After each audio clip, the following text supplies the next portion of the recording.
Bienvenue dans Wheel of Cannes. Au programme de cet épisode, les Galériens démarchent un film coup de poing et 25 ans après, savez-vous toujours danser la carioca?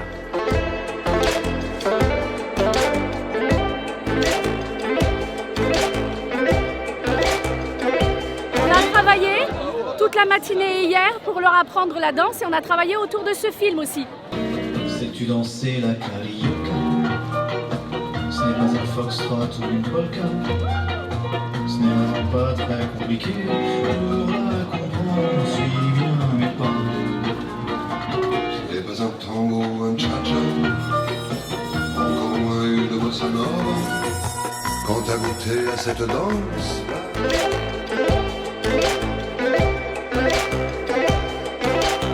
c'est très actuel puisqu'on est en 2018, clairement on a des images de la Coupe du Monde, donc on est champion, tout ça. Et on est dans le 93 à Montfermeil, dans la cité, et on suit la BAC, 3 membres de la BAC qui font leur tournée au sein de Montfermeil. Et ça dégénère. On est en train de nous parler d'une France qui est divisée, qui ne peut pas s'écouter, qui ne peut pas parler, qui ne peut pas communiquer. On nous parle d'un conflit de génération. On nous montre la fin d'un système qui peut plus durer comme ça, parce que de toute façon ça va juste mener à la révolte. Et clairement c'est les Misérables, on a des nouvelles barricades, on a le nouveau Gavroche. Le film est tellement ancré dans le réel, tellement les deux pieds dedans et en train de nous le mettre dans la face. Mais c'est quand même très intelligent, très bien construit, pas de prise d'otage. Et en même temps, le fait qu'on ait cette réflexion à devoir faire, c'est aussi une forme d'introspection. Et c'est ça qui met mal à l'aise. C'est pas si souvent que le cinéma français s'attaque aux contemporains, parler de la société alors que c'est en train d'arriver. C'est un vrai film coup de poing qui démarre bien la quinzaine et qui démarre bien le festival cette année.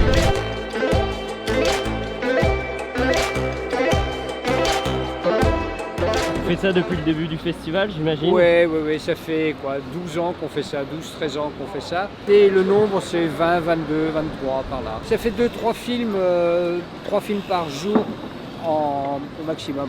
Le système des billets, il y a 2 types de billets. Les billets bleus, là, il n'y a pas besoin de badge d'accréditation pour pouvoir entrer dans la grande salle, et des billets mauves. Et là, il faut un badge. Pour être cinéphile, il faut prouver que l'on est abonné à un cinéma, ou que l'on s'engage d'une manière ou d'une autre en faveur du cinéma.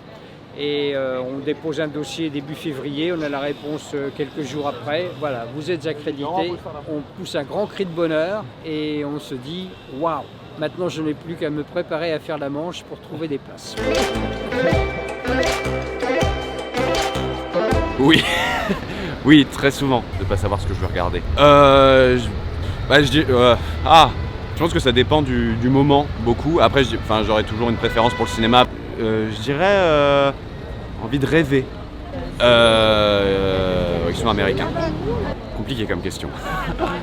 Ouais, je dirais années 70-80.